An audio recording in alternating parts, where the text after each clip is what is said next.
안녕하세요. K레입니다. 지난 시간에 엑셀 검색과 치안에 관한 예제를 해보았는데요.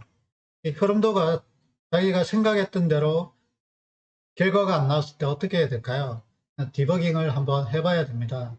이때 디버깅 하는 기법이 여러 가지 있는데, 먼저 실행을 누르면 한꺼번에 전부 다 실행을 하고요. 다음에 다음 작업 실행을 누르면 한 스텝씩 따라하게 됩니다. 그리고 자기가 특정 스텝에서 멈추고 싶을 때는 여기다가 클릭을 누르면 이렇게 빨간 점이 생깁니다. 이 상태에서 실행을 누르면 이 빨간 점까지만 실행을 하게 됩니다. 거기서부터 한 스텝씩 따라가면서 할 수도 있고요. 이때 이 스텝 그 멈춘 부분에서 오른쪽에 보시면 이 변수들을 하나씩 확인해 가면서 자기가 생각했던 값들이 제대로 들어가는지 확인을 하게 됩니다.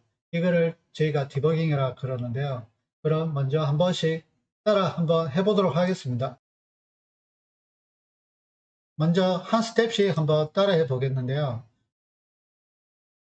중지하고 다음 작업 실행을 누르시면 흐름도가 첫 번째 단계에서 멈추게 됩니다. 첫 번째 단계 사용자 지정 양식에서 멈췄고요. 한 스텝을 더 따라가 보시고 그러면 폴더의 파일 가져오기로 해서 이제 팝업이 나옵니다. 여기서 저희가 사과를 수박으로 넣고요. Replace and Save를 하면 다음 단계로 넘어갑니다. 다음에 작업을 누르면 다음 단계로 넘어갔을 때 이때 자신이 있는 값들이 제대로 들어가는지 확인을 한 번씩 해봐야 되는데요. 여기 보시면 커스텀 폼 데이터에 보면 이제 사과와 수박이 제대로 들어간 것을 확인할 수 있습니다. 여기서 한 번 더 스텝을 눌러보시면 한 번 더 눌러볼게요. 이러면 각각의 파일들이 이제 커런트 파일에 들어가게 되는데요. 이때 한번 보시면 파일즈라고 있잖아요. 파일즈를 클릭하시면 파일즈에는 제가 지정했던 PAD 폴더에 테스트1 엑셀과 테스트 엑셀이 하나씩 들어가 있는 거죠. 들어갔고 여기에 이제 커런트 파일 있잖아요. 현재 파일은 test1.xl을 가리키고 있네요. 그리고 이제 그 test1.xl을 시작합니다. 시작하고 난 다음에 이제 모든 엑셀 워크시트를 가지고 오겠죠. 이제 엑셀이 한번 깜빡거리고 자, 모든 워크시트 가져오기 위해서 한 번 더 스텝을 눌러보시면 이제 시트 네임주 한번 볼까요? 시트 네임주 보시면 test1.xl에 시트1, 시트2, 시트3가 제대로 들어와 있습니다. 여기에서 먼저 이제 다음 실행을 눌러보시면 이제 커런트 시트가 뭐가 되죠? 커런트 시트가 이제 시트1이 되는 거죠. 이제 시트1을 이제 활성화시킨 상태에서 이제 사과를 수박으로 바꾸는 이제 셀을 찾고 바꾸기가 이제 실행이 되는 거죠. 이제 실행이 되고 끝마치면 다시 이제 그 다음 커런트 시트로 가는 거죠.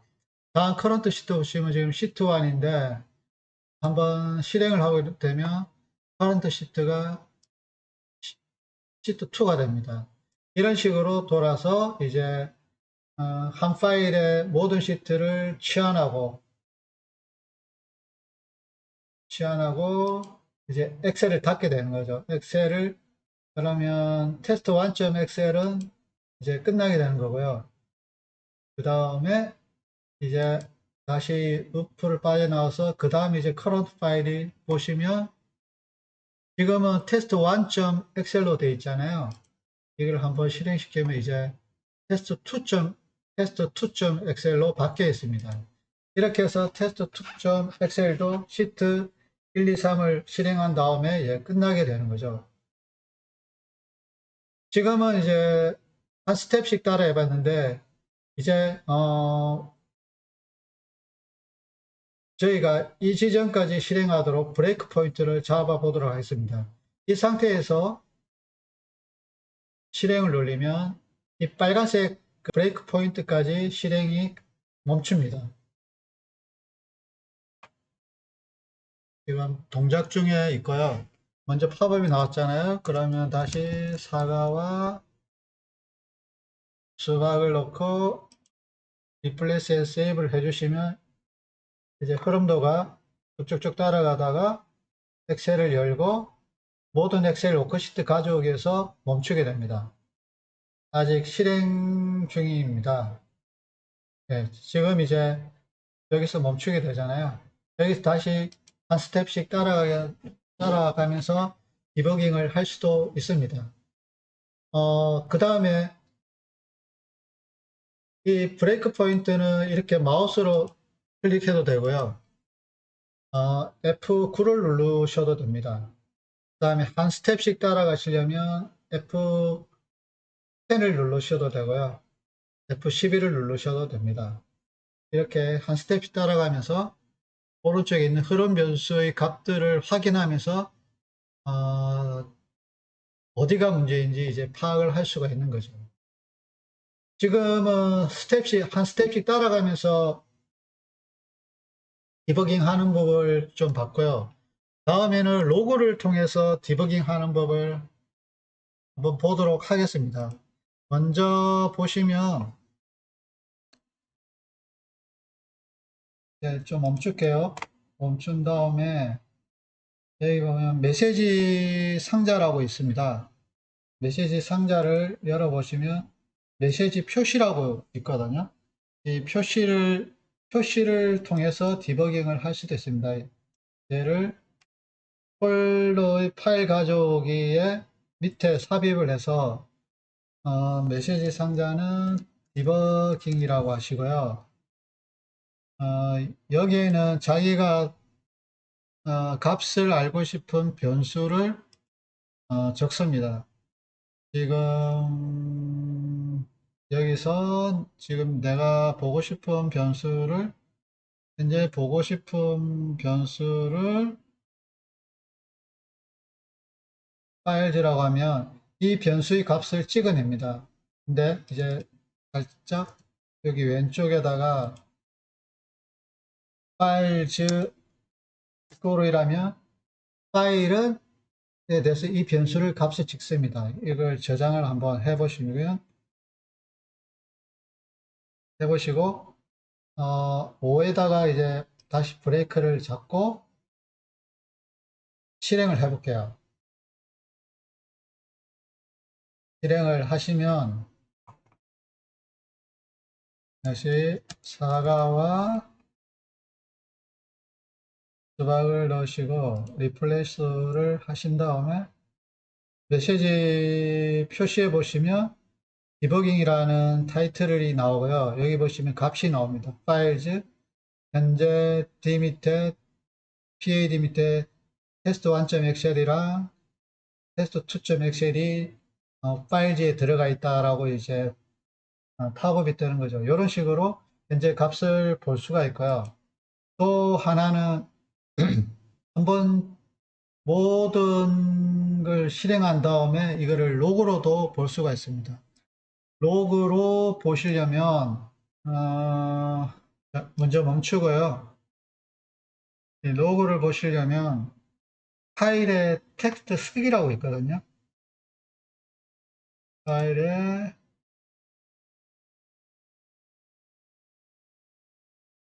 텍스트 쓰기라고 있습니다. 이거를 통해서 현재 변수들을 이 텍스트 파일에 쓰는 거죠. 이거를 이제 드래그해서 로그 텍스트를 넣을 경로는 PAD 밑에 debugger.txt라는 이름으로 놓고요. 여기에 값을 뭐 어떤 걸 쓰냐면은 제가 뽑고 싶은 거는 현재 파일 그 다음에 현재 시트를 찍어 보도록 하겠습니다. current file이라는 변수, current sheet라는 변수를 찍어 보면 되고요. 여기 이제 파일이 있는 경우 내용을 덮어 쓰기가 있는데 이거는 내용 추가로 바꿔주시면 됩니다. 그러면 이 상태에서 이제 메시지 표시는 일단 지울게요. 지우고 실행을 해주시면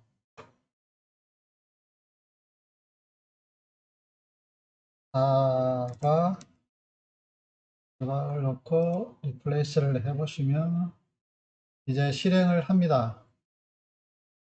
그리고 debug.txt라는 로그 파일이 생기고요.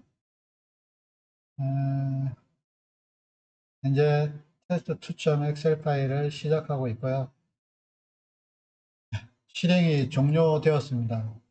종료되고 난 다음 디버그 파일을 열어보시면 이런 식으로 현재 test1.xl 파일을 열어서 sheet1, sheet2, sheet3를 진행을 했고 test2.xl 파일에서 sheet1, sheet2, sheet3를 했다는 걸 로그 파일로 남길 수가 있습니다.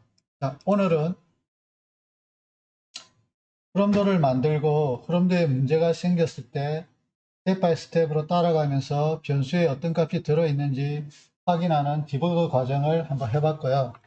이거를 로그로 남기는 법도 한번 확인을 해 봤습니다. 다른 사람이 짠 흐름도나 내가 짠 흐름도에 문제가 생기면 반드시 디버깅을 해야 되고요. 이 디버깅 기술은 상당히 중요합니다. 그래서 여러분들 이 영상을 천천히 돌려보면서 다시 한번 디버깅을 잘 할 수 있으면 좋겠습니다. 감사합니다.